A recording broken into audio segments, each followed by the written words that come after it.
You can call me Quasi. I don't usually share this story, but some things refuse to stay buried.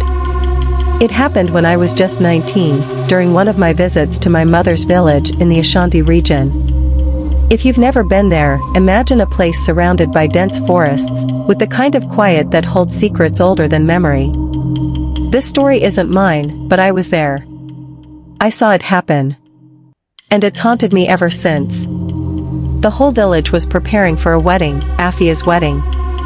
She was my cousin, a beauty whose smile could calm storms and whose laughter could chase shadows away.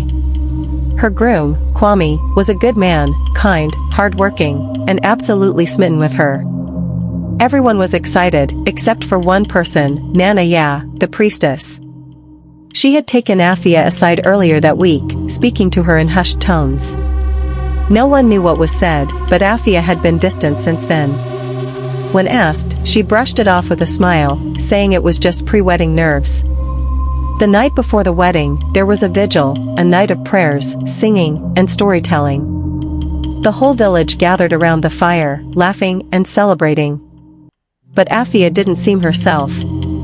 Her laughter was hollow, her eyes distant, as if she was looking through the flames and into something none of us could see. At some point, she quietly slipped away, saying she needed to fetch water from the stream. It was strange, there were younger girls to do that, but no one stopped her. Minutes passed, then an hour. My aunt began to worry, and my uncle muttered something about bad omens. I volunteered to go after her. The path to the stream was dimly lit by the moon, and as I walked, an uneasy silence surrounded me.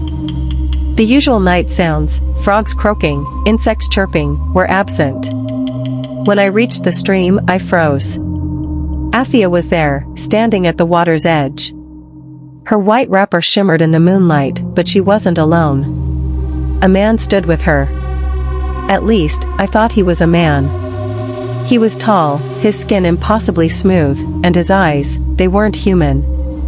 They were dark, deep, and cold, like the bottom of a well. He was dressed in a flowing black robe, and his presence made the air feel heavy, like it was weighing down my chest. Afia?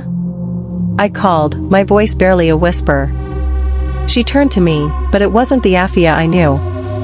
Her eyes glowed faintly, her expression serene, as if she was in a dream. She raised a hand to stop me, and when she spoke, her voice was soft but firm. Go back, Quasi. This is not for you. But I couldn't move. My feet were rooted to the ground as the man turned to face me.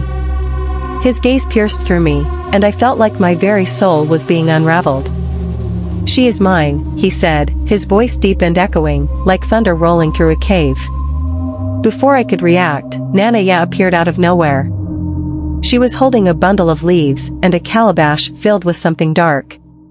Her face was lined with fear and determination. You have no right to her, she shouted, her voice cutting through the oppressive air. She belongs to this world. The man sneered, his perfect features twisting into something monstrous.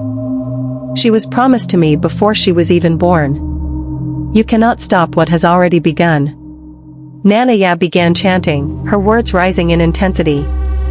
The air around her shimmered, and the leaves in her hand burned with an otherworldly light. The man growled, his form flickering like a flame in the wind. Afia reached for him, her face full of sorrow. I chose this, she whispered, her voice breaking. The man pulled her close, and together, they began to fade. Nana Ya screamed, throwing the contents of the calabash at them, but it was too late. The water rippled where they had stood, and the forest fell silent again. We searched for Afia all night, but she was gone. Her wedding day turned into a mourning ceremony, and the village never spoke of her again. To this day, I hear whispers in the wind when I visit the forest. Sometimes, I even think I see her, standing by the stream, her white wrapper glowing in the moonlight. Afia's story is one of love, sacrifice, and the thin line between our world and theirs. I'll never forget her, or the man who took her away. A bride of the night, lost to the spirits forever.